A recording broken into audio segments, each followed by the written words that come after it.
qui connaissent la force de la spiritualité. Jusqu'à nous prendre déjà notre verbe. Je suis là maintenant, je parle la langue de qui?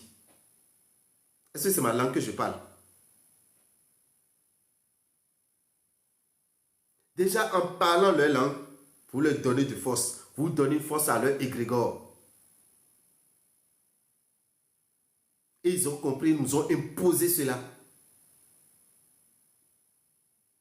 Vous voyez comment la Chine se développe? Vous voyez à quelle vitesse la Chine se développe? Tout juste parce qu'ils parlent leur langue. Ils écrivent dans leur langue. C'est une puissance spirituelle que vous ne pouvez pas comprendre. Vous avez vu que les islamistes, les musulmans, les arabes, ils ont imposé leur langue, la langue de leur langue, de leur religion. Et quand tu vois un musulman, il va dire Bismillah ar-Rahman ar-Rahim, la ilaha illallah. Ça là, c'est quoi? C'est pas l'arabe? Est-ce que ce que vous avez dit là, vous ne pouvez pas dire ça dans votre langue maternelle? Ça veut dire que chaque fois que vous dites ça là, vous donnez une force à la langue arabe. Vous donnez une force à tous ceux qui sont nés de cette dialecte, qui ont pour dialecte l'arabe. La belle preuve. La belle preuve. Est-ce qu'ils n'évoluent pas? Ils vont évoluer toujours. Mais nous, on a des problèmes. Moi, j'ai bien envie de parler ma langue maternelle. Mais si je commence à parler dans ma langue maternelle, combien d'Africains vont me comprendre? Si ce n'est pas une minorité de Béninois. Ils ont su nous prendre notre verbe. C'est formidable. Il faut les respecter. Je vous le dis sincèrement, il faut les respecter. Même quand vous parlez de panafricanisme, vous dites tout ça là, ce n'est pas leur langue que vous parlez. Pour vous exprimer, vous utilisez leur langue pour parler. Et quelle force vous voulez démontrer? Quelle force vous voulez démontrer? Qu'est-ce que vous voulez leur démontrer? Sans parler dans leur langue, vous ne pouvez même pas vous exprimer. Même votre langue maternelle, vous ne pouvez pas dire deux mots sans utiliser leur mot. Vous ne pouvez pas faire une phrase complète sans utiliser un seul mot français, un seul mot anglais, un seul mot que sais-je encore. Tout ça, c'est spirituel. Tout ça, c'est spirituel.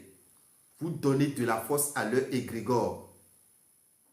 Alors vous qui me suivez, désormais quand vous voulez prier là, ne priez plus dans la langue étrangère. Priez dans la langue de votre papa. Priez dans la langue de la femme qui a porté votre ventre. La langue de votre maman. Et vous allez voir ce que ça va commencer par semer dans votre vie. Le bonheur que vous allez commencer par récupérer quand vous priez dans votre langue. Dieu comprend votre langue. Dieu comprend votre langue. Vos ancêtres comprennent votre langue. Mais quand vous vous mettez à prier dans d'autres langues, vous donnez de la force à leur égrégore. Regardez aujourd'hui la force que vous avez donnée au mot Jésus, Christ. Regardez la force que vous lui avez donnée. Vous pensez que cette force-là, ça a été donné sans les Africains? Regardez la force que vous avez donnée à l'égrégore Jésus-Christ.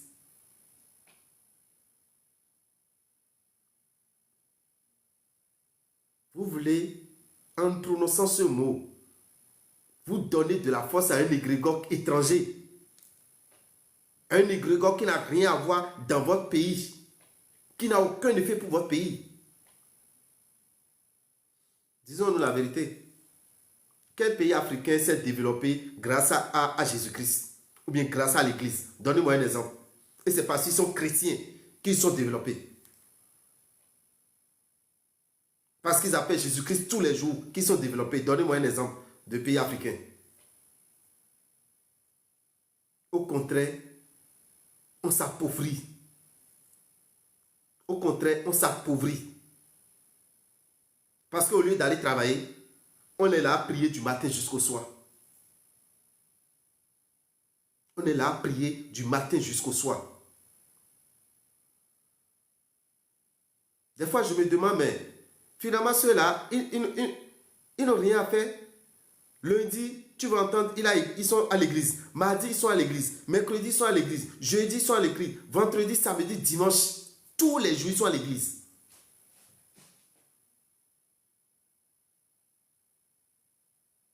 Il a plus d'églises que d'écoles. Il a plus d'églises que d'écoles. Il a plus d'églises que d'hôpital. Il a plus d'églises que de sociétés.